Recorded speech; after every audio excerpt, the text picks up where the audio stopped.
Welcome to the 8th edition of our podcast, joined by my co-host, Derek Williams. He's from the future back here to give us the answers. Today, we're doing a new format, and we're just covering one topic. So we're going to break down everything we know about hip flexors in terms of measurable numbers. Let's start with what we're referring to when we talk about hip flexors. So let's lift the knee up. So if you're standing or sitting, lift the knee up and just hold your knee and just keep holding it there. And eventually you're going to start feel it burning. Don't put it down until you feel it burning. Yeah. So why are the hip flexors a modern human deficiency? Because with the ATG program, we're not trying to do stuff just to do it. We're trying to fix real problems that come about. So number one is when we go into the gym and we do squats, deadlifts, leg presses, leg extensions, all these things, we're training our legs. But then all that is measurable. We know how strong we are. You feel something working in there? All right, so you should know what your hip flexor is by now. If not, Google Images will tell you. Get it a little higher if you don't. Yeah. Yeah. So squat, deadlift, leg extension, leg press, hamstring curls. You know how much weight you're doing. But in my entire life, I was never given a measurable exercise for the opposite of that. The muscles that pick up the leg, the reverse of a squat. So we'll dive into all those details, but this is the why behind it. And then on top of that, we spend so much time sitting. So not only are these muscles too weak, they're also too tight. So if you now think about stretching your leg behind you to where you feel those muscles stretch, that's the length of the hip flexor. So most of us have shortened and weak hip flexors. So we're kind of getting into the history behind it. I know you had injections in your hips to get through college basketball. What was that like? Yeah. And this is one thing I didn't even know about till my late 30s, early 40s. I didn't realize how important it was to have strong hip flexors and how my hip flexors were responsible for me running, me jumping, me walking, So I was playing college basketball, like you said, over 20, almost 25 years ago now. Wow. And and my hips, I did so much squatting, so much leg press, so much plyometrics, so much of just powerful lifts, Olympic lifts. And then my hips just kind of got out of alignment, out of balance. And then to get through playing my sport, I think my junior and senior year, I had to, before each game, I had to go get cortisone injections right in my hips so I wouldn't feel pain through that game. It was just like excruciating pain. So in order to play my games, they needed me. I was a starting guard. So I just had to do what I had to do, So yeah, man, this topic is very, very close to home for me and very important, man. So I feel like, but yeah. So you were doing, even in college, you were doing measurable stuff for the exact things where we need this force. You're doing measurable stuff for putting force into the ground, but not for picking those legs back up and not for how much they can stretch, how much they can lengthen. So that's all we're covering in terms of the numbers in this podcast is the hip flexors, measurable length and strength of those hip flexors. So for me, I was always super slow growing up. I was told I couldn't even play college basketball because I was too slow. And I ran a 6-second 40-yard dash in high school, broke the team record, slowest 40 ever. The coach made me run it again. Then he made me take my shoes off to prove that I didn't have lead weights in them. Wow. Like just to he was trying to be joke for every team. So, he was the laughing, the running joke. And fortunately, Drew got some footage of me in high school. So he can show you I have a wide open fast break and you can see everyone on the other team just catch up and steal the ball. So basketball was not very fun, not only when basketball equals knee pain, but also basketball equals being slower than everyone else on the court. It's so frustrating and so nerve-wracking to play. That season, I was puking before every game.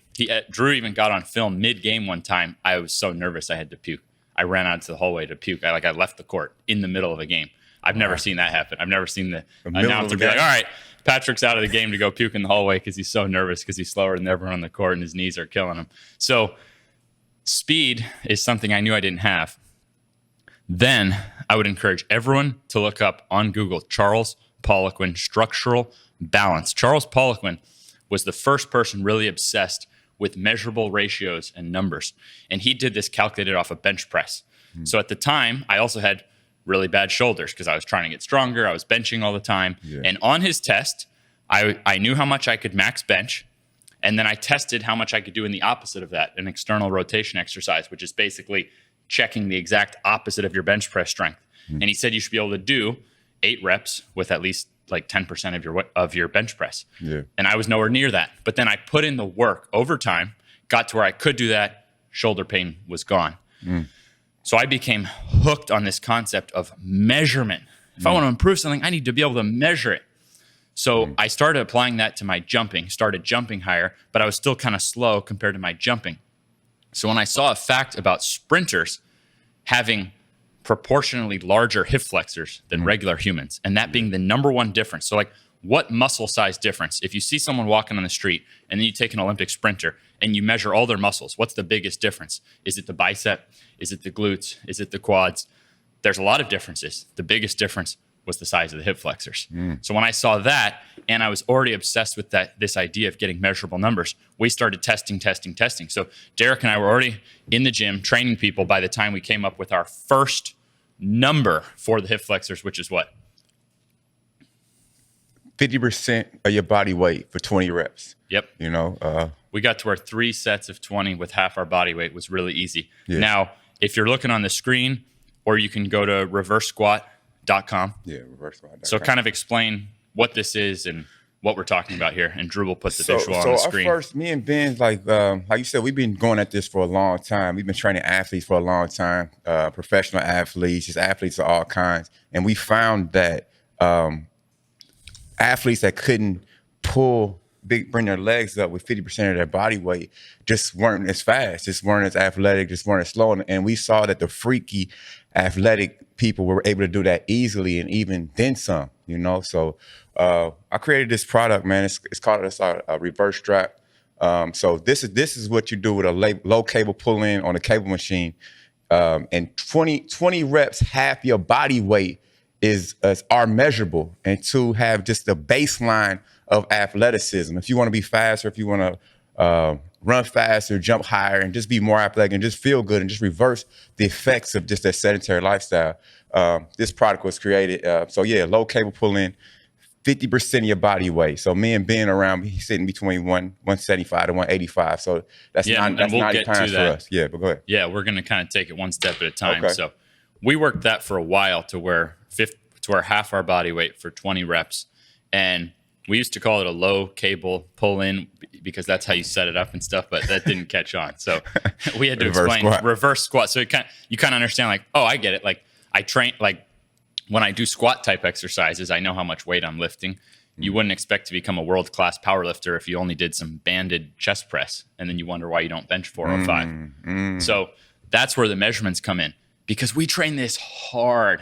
So when people come in here who are slow, we give them a gift because we point out, you're weak as heck. Now, this is just one measurable out of probably 20 different measurables, but the point is that it's a gift when you find out you can do something about your speed. Yeah. So I am hooked now, but then boom, COVID hits. No gyms, no cable. Every gym has cable machines, but all of a sudden no one has gyms. Yeah. So both you and I also worked on being able to do an L-sit for 20 seconds. Yeah. So why don't you kind of describe the L-sit, and Drew can pull up a visual of the L-sit. Yeah, so I mean, there's different ways to build your maybe describe that, like your hip flexors. So if someone's listening right now, kind of describe what to do. So L-sit is where you sitting. There's different ways to do it. I would say start with some high bars where you extend your knees, just keeping your knees in, starting off, and once you get good at that for 20 seconds, extend one leg out at a time, and then once you get good at that, the key the what me and Ben are talking about is being able to extend both legs out on the ground for 20 seconds. So that is the measurable for speed and athleticism for L-sit. So basically on your ground, hopefully Drew's pulling it up. But yeah, on the ground, extending your legs straight out, holding your legs straight out for 20 seconds. That's a lot of low abs. That's a lot of hip flexors. So that's a really key movement for your hip flexors. Yeah, and you can start that right now in your dorm room, in your apartment. So yeah. That's another good way to understand it, which is, so like in Derek and I's experience, let's say an NFL middle linebacker came in here. Yeah. Middle linebackers. That's someone who's strong and does have to run. There's no way they're doing a 20-second L-sit because their leg is so muscular. So the idea is that being able to do an L-sit is not what makes you run fast.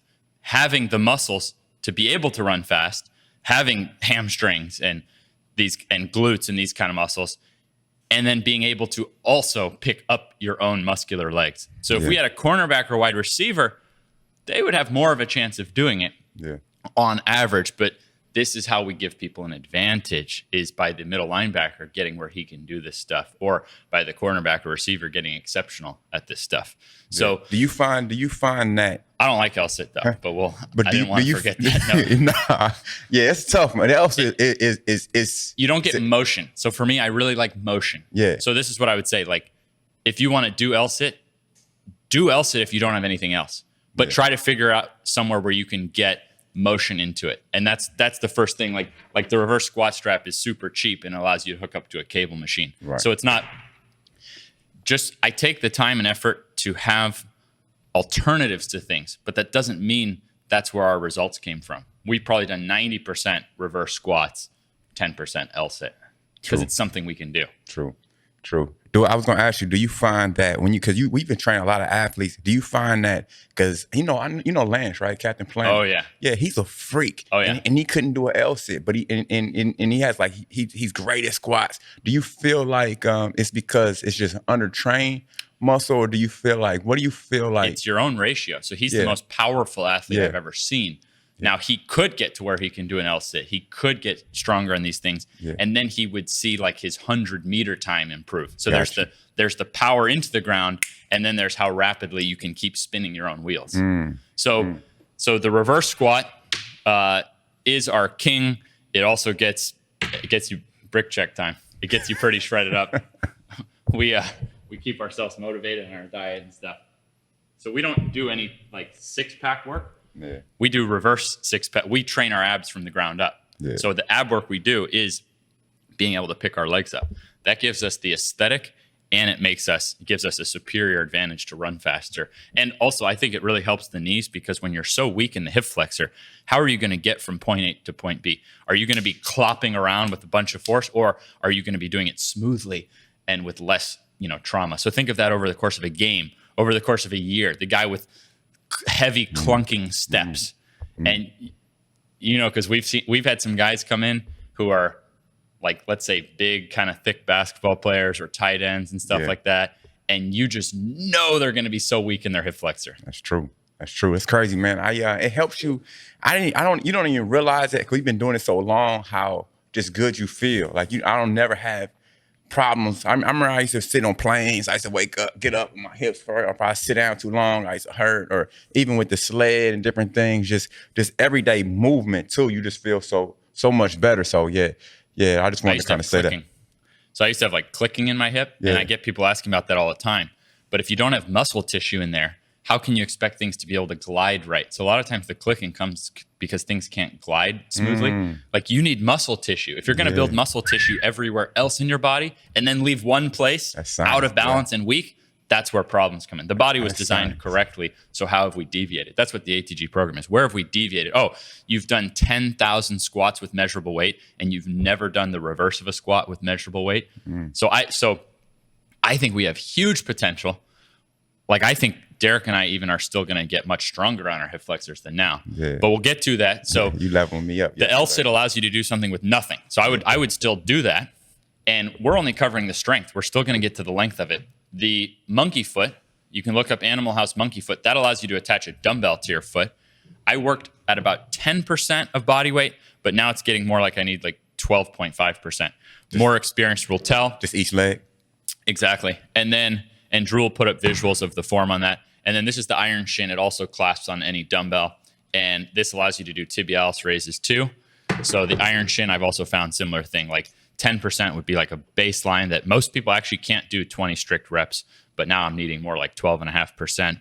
And there's also an isotib device, which I think might be able to be used for this. But I think the isotib is the best ankle device, and I just gave that to a pro athlete who needed it, so I don't have one here to check it out. But they're restocking me, and I'll check that out. So those were really cool, because you go through COVID, you have L-sits, but now you want to be lifting. It gives you something similar to the reverse squat. It's more tedious. You have to do one leg at a time. So it's still really cool. Love it.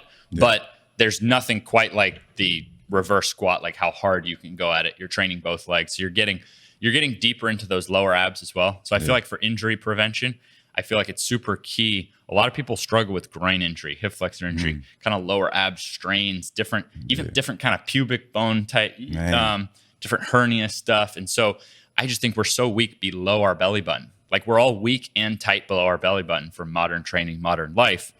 So that's so true, bro. So now let's look at where we're at and where we're going with the future of the strength of this. And then we'll finish down by talking about the length with the ATG split squat, couch stretch. Yeah. So currently, man, it's funny. Yesterday, we were in here and Ben, I'm looking over here seeing Ben. He got 130. I weigh like 180. So he's pulling 130 on the low cable. So I was doing three sets of 90 pounds low cable, and now 20 reps, 50%. Crushing it. 50% of my body weight. And I like to try to kind of pull my knees all the way in. So I'm really trying to get my abs engaged too. So I'm trying to get my knees to my shoulders almost every time. And so now we had this freaky checklist, and I'm gonna try to do 2/3 my body weight. So I'm gonna start playing around with the 130 pounds since you leveling us up over here. But yeah, what about you, bro? Well, we've had enough time to establish basic targets. And basic targets, what that means is those are things that most people can't do that most people could do if they train for it. Yeah. So half body weight for 3 sets of 20, the average person actually can get to that. Now, there's a lot of different factors. My mom's not going to get to that, but she's running well for being 67, and she can do the same exercise, and she can just start at 10 pound, 30 pound, whatever she wants, and get an incredible workout. This is the whole area we're talking about might be the most important area to train for a woman who's had kids, because you lose so much strength in there. So I'm even more passionate about this exercise for my wife to be able to rebuild her body after having kids, for my mom to be able to run and play with my kids. That's what I'm most passionate about it for, but it's also fun as heck to be dangerous as heck on the court. So for me, I've put in the work to now not be slow and be pretty fast and on par with your average NFL defensive back, something like that. Not like a world-class speedster, but I'm looking at it going, I'm 30. By the time I'm 35, I want to be one of the fastest 35-year-olds in the world. I want to break records at 40. At 50, I want to set the world records for speed. But let's go, B. This gives me numbers that I can go put in the work and see the reward for what I'm trying to get out of it, while still getting stronger in the glutes and hamstrings and everything. We're not talking about leaving a weak link, and we're also not talking about leaving a tight link. So I'm trying to get to where 2/3 of my body weight, at least 3 sets of 20, like easy. That's my next target. Your goal? That's my next focus. Wow. Yeah. And I like that because it's so measurable. Like you said, you can tell, okay, how many I'm doing, how many I did 15 today, did I did 18 today. Now, okay, now I did 20. So it is a lot. It's measurable growth for your hip flexors. You know, that's one thing that we talked a little bit about that I didn't have growing up, man. I just didn't know my weak links. I didn't know why my hips were hurting. I didn't know why I had imbalances in my hips. So this is to have a measurable and know exactly why and how do I run faster and how to train this is key. So yeah. That's beautiful. And Derek's so quick on the basketball court at 43. Yeah, he's the toughest 43-year-old to guard in the world. And part of it is because he's so quick. So everything we're talking about, it makes your own leg feel lighter to pick up. So we're not talking about having a weak leg. We're talking about whatever your existing leg strength is. We're training that it's easier to lift up our own leg. And that's what the fastest natural freak athletes have. So even if you match the fastest natural athlete at how much force they can put into the ground, they also have super strong muscles to pick back up the leg. So a lot of athletes wonder why they work so hard in the weight room, but are still slow at top end speed, still lack what the natural athletes have. Now, last parts here is that we're not only talking about strengthening the hip flexor. We know we need that to balance out years of measurable work in the opposite direction. We also need to lengthen out the hip flexor. So I do this with the ATG split squat. I'm one of maybe the only person in the world who can throw down a tomahawk dunk and then drop down in a split. So I'm super flexible, but explosive. And that's because with the ATG split squat, I'm actually loading my hip flexors. So it's a strength exercise. And as a simple target, if your toes are on the floor, that means your heel can lift as much as you want, because that's a different part of it, which I'll break down. If your toes are on the floor, Drew will pull up visual of this, and the back knee doesn't touch the ground, I can get my front hamstring to cover my calf. This is, again, a basic thing that most people can get to. Derek can do it. And now we add weight to it. Yeah. And about 25% of your weight in each hand, so a total of half your body weight, you should be able to do 10 reps on each leg. But that already makes you like a superhuman compared to a normal human's knees and hips. And then I'm working on the freak number we're seeing, which is more like 80% of your body weight for 7 reps. And what that means, 80% for 7 reps, means that you probably could put your own body weight on your back, go into a full squat on one leg with your back leg completely outstretched without the knee touching the floor. So if you could do 80% of something for 7 reps, you probably could do 100% for 1 rep. So those are the current numbers. We train them sensibly. Yeah. The way it's scheduled right now is in the ATG program, we alternate sessions. So one session, we work on the ATG split squat. That's strengthening your legs and lengthening your hip flexors. And then the next leg session, we work on a squat, but reverse squats. We never do a squat session in the ATG program without reverse squats.